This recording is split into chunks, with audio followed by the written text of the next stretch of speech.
And Joe didn't begin his career making movies. He's actually smart. He's an MD, and he founded a biotechnological company that eventually brought public. But he felt a calling to speak about an issue that he experienced, and Divorce Corp was his first sort of salvo that he shot. And I'd like him to talk.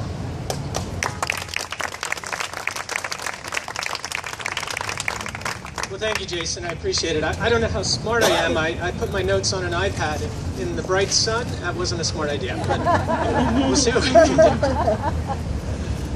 All right.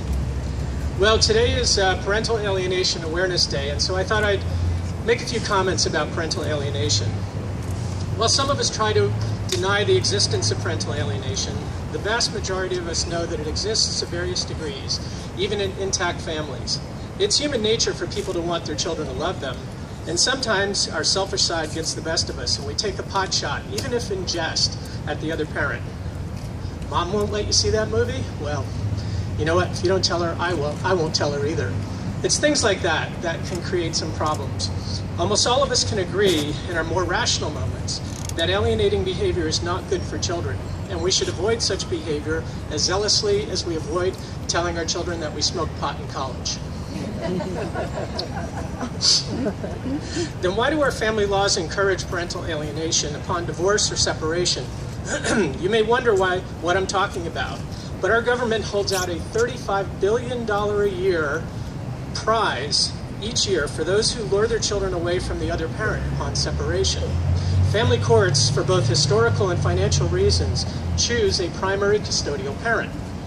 That is, they make one parent the CEO of the family, and they demote the other parent to the mailroom. And these courts, more often than not, grant the primary custodial parent the majority of time with the children. This disparity in custody time arouses the $35 billion beast,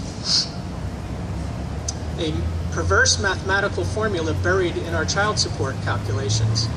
The more time you are allowed by the court to spend with your children, the less money you pay, or the more money you receive in child support.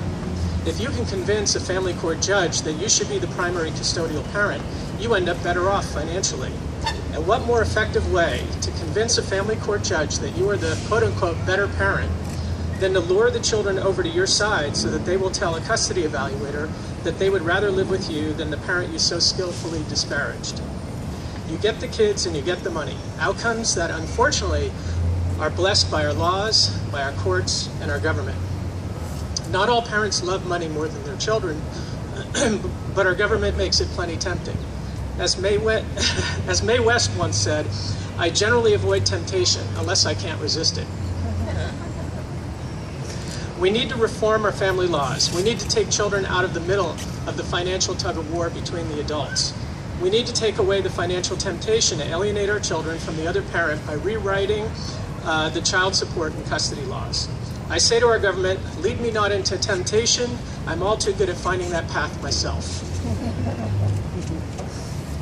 If you would like to help reform the family laws, please join us at divorcecorp.com.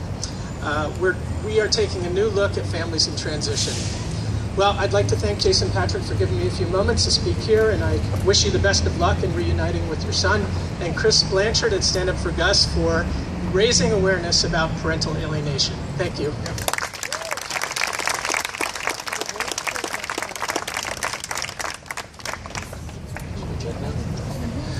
Now's the big Price is Right moment where we give a big phony check, but it's actually real. So.